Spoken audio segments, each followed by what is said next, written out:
changing? So, really good question, Veronica. And the place where I'll start is just to clarify the holding. So, the Supreme Court in SFFA v. Harvard did not ban affirmative action. What they did was they made it much harder for universities to use a particular tool, that is the formal consideration of racial identity, in order to achieve the goal of racial diversity.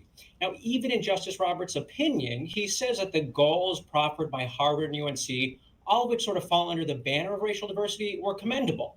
And Justice Kavanaugh, in his concurrence, he made clear that those goals can be pursued just through quote unquote race neutral alternatives. And so this puts the onus on institutions to now think more creatively about how you achieve the goal of racial diversity without this one tool in your toolbox. That again being considering the formal identity or students' racial identity. And so, like you noted, a lot of schools now are trying to figure out how to ascertain information about what you might call personal experience with race. It's not the identity per se. Obviously, it's related. And so this is coming, among other examples, in the form of new admissions prompts. So essentially what you're saying here is for colleges and universities, it just meant the end of simply checking a box. Is that what you're saying? So, essentially that, and I actually think that misdescribes what Harvard and UNC were doing, but it is how the conservative justices characterized what Harvard and UNC were doing. And so, as you referenced, Justice Roberts, even in his majority opinion, he was explicit that universities can consider how race affected an individual student's life. And so, for me, I actually see this as an opportunity for universities to interrogate what they even mean when they use the terms like racial diversity, when they say they want racial diversity, when they say they want a racially diverse student body. And to the extent institutions are trying to think about and account for the way in which racism affects the lives of students before they arrive on campus, they might consider an admissions essay that has a prompt like, how has racism affected your life or continue to affect your life? And by doing so, then you don't run into any of the problems that come from considering race just in that checkbox form. And you actually are going to get the sort of information that you might want, that you might actually consider part of merit, because experience with racism, just that lived experience, provides a degree of literacy for understanding how this broad social phenomenon functions in society. And if you lack students with a diverse array of experiences vis-a-vis racism, then you're not going to be able to have that robust conversation in the classroom that you really need in order to confront all of the challenges that we know we are confronting today as a society. But now that this law has passed, I think that's the problem, is where is the line, essentially? The group whose case led to the end of affirmative action in college admissions, Students for Fair Admissions, recently said this, Jonathan. They said that they're ready to challenge any essay topic that, and I'm quoting here, is nothing more than a back-channel subterfuge for divulging a student's race or ethnicity. So how much of a fine line are some of these universities having to walk when asking these types of essay prompts? What do you see coming down the road? Could they be faced with legal trouble?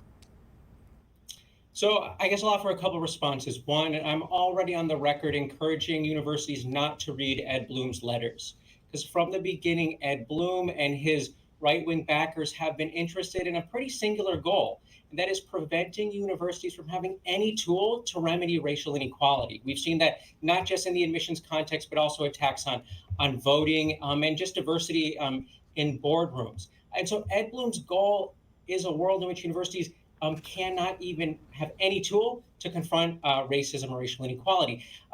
But I think all universities need to do is just take seriously Justice Roberts' words. Now, don't use an admissions essay as some back channel to simply use some sort of checkbox version of racial identity, but take it seriously and use this as an opportunity to think more sophisticatedly about what it is that you want in the admissions process. Why is it that you are crediting a student's personal experience with race? And if you do that, then there should be nothing that crosses the legal line that Justice Roberts himself drew.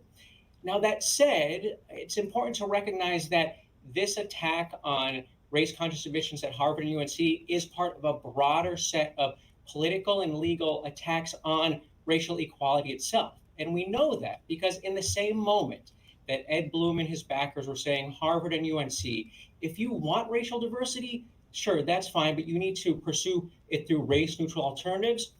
many of those same entities were suing public high schools for doing just that. This includes schools like Thomas Jefferson High School in Fairfax, Virginia, arguably the most coveted high school in the country, that after the summer of 2020 made a few tweaks, all race neutral, in order to increase the representation of Black, Latina, and some underrepresented Asian American groups. They did things like eliminate an application fee, reduce reliance on standardized tests, and ensure that every feeder middle school had at least a little bit of representation.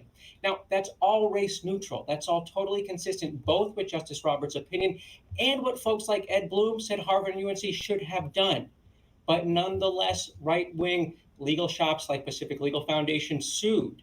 And what their claim is, and this is where it gets quite radical, their claim is that racial diversity, not only is it not compelling, which is currently the case under constitutional law, that it's actually constitutionally suspect, which is just a long way of saying that no matter what universities do, they are going to confront legal challenges because the ultimate goal is to eliminate any tool that you have to try to promote a more racially inclusive campus. Yeah, I could see how all this could be really tricky. And I wanted to circle back to something that you had just said, Jonathan.